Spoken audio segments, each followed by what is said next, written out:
By the way, it's so great to have you here, and we now have a chance to just ask as many questions as we can squeeze in. And we have so many. We have so many, but I'm dying to know about the village because we hear so much about it. We hear that it's great, that it's terrible. We have no idea really what is it actually like in there. Well, as Australians, we are so looked after by the AOC. I think the best part was our baristas. We had 2 baristas down the bottom who probably worked the hardest in the little Aussie precinct, and I was excited to go down every morning and get a coffee. They did it all up and it felt like home. We had Aussie food, Tim Tams, chockies, everything. But the village isn't as glamorous as people think. What do you mean? These beautiful beds? Everything? I mean...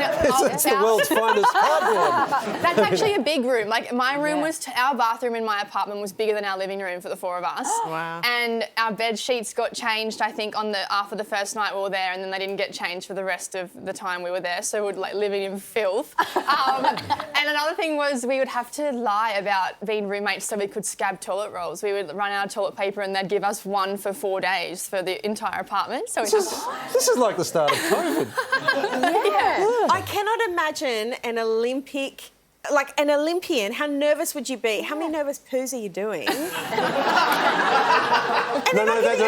That's a question. It's not a question. But, like, you complain about, their cardboard beds or then, but they're French cardboard beds. Do you know what I mean? Like, they're still kind of a little bit, No, I was actually very lucky. Temper gave me a beautiful mattress, which I feel very grateful for. But the mattresses that were there, I'm not kidding, were about this thick and were just like fishing wire all tangled up, and they were actually in 3 sections. There were 3 parts that went together, so they weren't even in one big mattress, which is crazy. When you were in the village, because, you have Olympians from around the world there, was there anyone that, 1, you were hoping to see, and 2, that you did see and you felt like a little bit starstruck, being like, oh my God?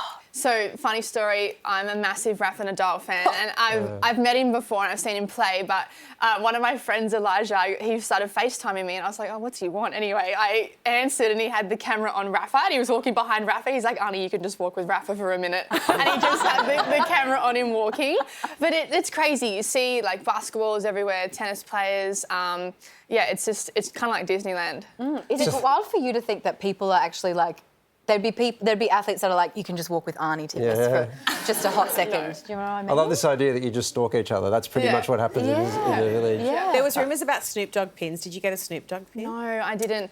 Pins are a real thing. Like, pins are a hot commodity in the village. I didn't really do much trading and never much time, but people won't even say hello to you. They just go, pin? Like, it's a thing. Like, they want pins, like, fully you just got items. those medals. How annoying. Yeah. Oh, but on your medals, because, I mean, he was so gracious that we got to wear them before. How are they physically? Because we've also seen reports about the medals deteriorating. Yeah, and you've got a lot of them to wear at once, so they're banging into each other. Yeah.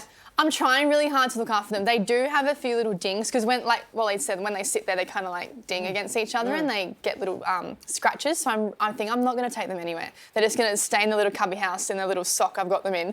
And then, I've got one here. They're living in my socks. And, they're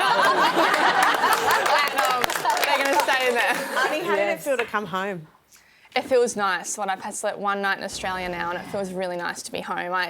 I miss my friends and family so much, but honestly, like, I have a massive coffee thing, and to get a good cup of coffee was so nice. Honestly, the cup of coffee I had on the plane home was better than any of the coffee I had in Europe the whole time. So Qantas did good. I can also, the other great thing about Australia, bed's made of wood.